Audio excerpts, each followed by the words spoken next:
Cape ভার্দের রূপকথা আসলে শুরু হয়েছিল স্পেনের বিপক্ষে ম্যাচ দিয়ে। আমরা সবাই জানি এবারই প্রথম বিশ্বকাপ খেলতে এসেছে মাত্র 5.5 লাখ জনসংখ্যার দেশ কেপ ভার্দে। এই বিশ্বকাপের আগে হয়তো অনেকেই জানতো না যে কেপ ভার্দে নামেও পৃথিবীতে কোনো একটা দেশ আছে। তো সেই কেপ ভার্দে বিশ্বকাপে খেলতে আসলো, চমক জাগিয়েই তারা স্পেনকে রুখে দিল। মানে স্পেনের এত দুর্দান্ত আক্রমণ ভাগ, মিডফিল্ড কোনোটাই কেপ ভার্দের রক্ষণ ভাঙতে পারলো না। কেপ ভার্দের জয়ের মানে সেদিনের ড্রয়ের মূল নায়ক ছিলেন তাদের গোলকিপার ভজিনহা। 40 বছর বয়সী এই কিপার সেদিন আসলে এত দুর্দান্ত কিছু সেভ করেছে যে পুরো বিশ্ব আসলে নতুনভাবে চিনেছে কেপ ভার্দেকে। সেই ম্যাচে তারা ড্র করলো। দ্বিতীয় ম্যাচে উরুগুয়ের সাথেও তারা 2-2 গোলে ড্র করলো। শেষ ম্যাচে সৌদি আরবকেও তারা জিততে দিল না। 3 ম্যাচে অপরাজিত থেকে কেপ ভার্দে আসলে দ্বিতীয় দল হিসাবে চলে আসলো বিশ্বকাপের নকআউট পর্বে তাদের প্রতিপক্ষ ছিল ডিফেন্ডিং চ্যাম্পিয়ন লিওনেল মেসির আর্জেন্টিনা। আমরা সবাই জানি এই ম্যাচে 100% ফেভারিট ছিল আর্জেন্টিনা। সহজ জয় না পেলেও যেহেতু কেপ ভার্দের ডিফেন্সটা দুর্দান্ত, তাদের গোলকিপার দুর্দান্ত, আর্জেন্টিনাকে হয়তো 1-0 বা 2-0 গোলে তারা জয় পাবে এমনটাই হয়তো ধারণা করা হয়েছিল। কিন্তু আজকের ম্যাচে আর্জেন্টিনা যে এরকমভাবে বিপদে পড়বে সেটা হয়তো আর্জেন্টিনার সমর্থক তো বটেই, কেপ ভার্দের সমর্থকরা হয়তো কল্পনাও করেননি। ম্যাচের শুরুতেই গোল করে এগিয়ে নিয়েছিলেন লিওনেল মেসি। সবাই ধারণা করেছিলেন যে আচ্ছা মেসি তো গোল করলো, এবার হয়তো 2 বা 3 গোল করে অনায়াসে জয়ে আসলে তারা রাউন্ড অফ 16-এ চলে যাবে। কিন্তু সবাইকে অবাক করে দিয়ে দ্বিতীয়ার্ধে ম্যাচে সমতা ফেরায় কেপ ভার্দে এবং এরপর থেকেই খেলার মোড় আসলে পুরোটাই ঘুরে যায়। আমরা সবাই দেখেছি যে কেপ ভার্দের ডিফেন্স এরপর আর্জেন্টিনা আর ভাঙতে পারেনি নির্ধারিত সময়। উল্টো গোল খাওয়ার অবস্থা হয়েছিল, মানে মার্টিনেজ আসলে বেশ কয়েকটা সেভ করেছে।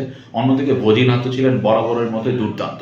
মেসি আসলে 2টি গোল ভজিনিয়া ঠেকিয়ে দিয়েছেন, একটি ফ্রিকিক থেকে এবং একটি 1-1 ছিল, যেটা আসলে অন্য যে কোনো সময় মেসি গোল করতেন। তো ম্যাচ গেল অতিরিক্ত সময়ের শুরুতেই আর্জেন্টিনা আবার লিড নিল। সবাই হলো যে আচ্ছা এবার হয়তো এই গোলে আর্জেন্টিনা জয় পাবে। কিন্তু অতিরিক্ত সময়ের সেকেন্ড ভাগে অবিশ্বাস্য এক গোলে ম্যাচে সমতা আনলো কেপ ভার্দে। তো কেপ ভার্দে আসলে নিয়ে যাচ্ছিল ম্যাচটাকে টাই ব্রেকারের দিকে। আর্জেন্টিনা সমর্থকদের আসলে তখন চোখের দিকে তাকানো যাচ্ছিল না যে এটা কি হতে যাচ্ছে, তারা কি আসলে কেপ ভার্দের কাছে হেরে বিদায় নিবে। তো এরকম একটা পরিস্থিতিতে একদম শেষ মুহূর্তে মেসির কর্নার থেকে আত্মঘাতী গোলে আর্জেন্টিনা শিবিরে স্বস্তি ফেরে। এই স্বস্তি অবশ্য একদম অন্তিম মুহূর্ত পর্যন্ত ছিল না। তারা মানে যে কোনো সময় গোল খেয়ে আবারও ম্যাচটা টাই ব্রেকারে চলে যাবে এরকমই চিন্তা ভাবনা করছিলেন। এখানে আসলে সবচেয়ে বড় বাঁচাটা বেঁচেছে এমি মার্টিনেজের কল্যাণে। ম্যাচের যখন 2.5 মিনিটের মতো বাকি তখন দূরপাল্লার একটি শট নিয়েছিল কেপ ভার্দে, সেটা জালের পায়ে ঢুকিয়ে যাচ্ছিল। সেখান থেকে এমি মার্টিনেজ তার স্বভাবসুলভ মানে বাজ পাখির মতো দারুণ ঝাঁপিয়ে উঠে বলটাকে আসলে গোল পোস্টে ঢুকতে দেননি, না হলে কিন্তু ম্যাচটা আবারও 3-3 গোলের সমতায় টাই ব্রেকারে যেত। শেষ পর্যন্ত আর্জেন্টিনা একটা স্বস্তির জয় নিয়ে মাঠ ছাড়ে। মানে এরকম একটা জয় তারা আসলে বহুদিনই এরকম কম্পিটিশনের মুখোমুখি হয়নি।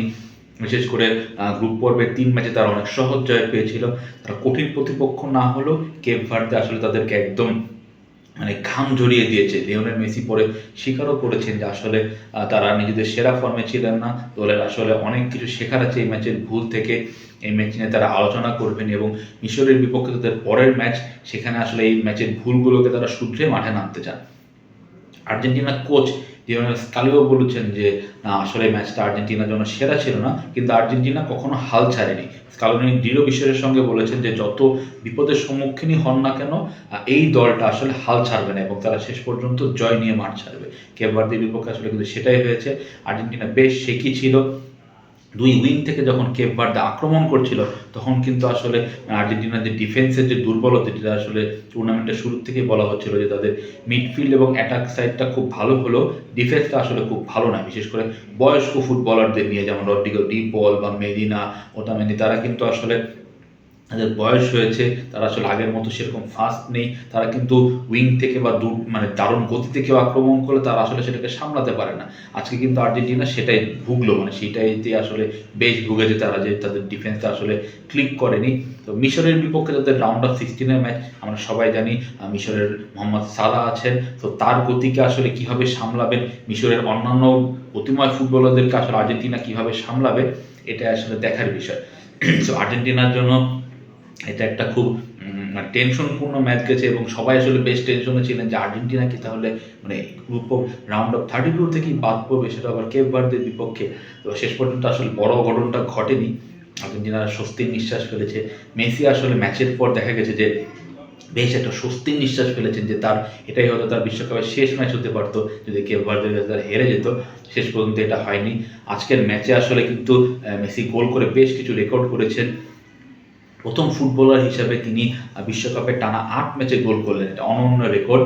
বিশ্বকাপে মেসির গোল দাঁড়ালো 20টি, এটাও একটা রেকর্ড। মেসি আসলে এখন যতবারই মাঠে নামছেন এবং গোল করছেন রেকর্ডের পর রেকর্ড হচ্ছে। প্রথম ফুটবলার হিসাবে তিনি 30টি ম্যাচ খেললেন বিশ্বকাপে, এটাও একটা বড় রেকর্ড। মেসি আজকে ভেঙেছেন ম্যারাডোনার রেকর্ড, তার অ্যাসিস্ট এখন 9টি, ম্যারাডোনার ছিল 8টি।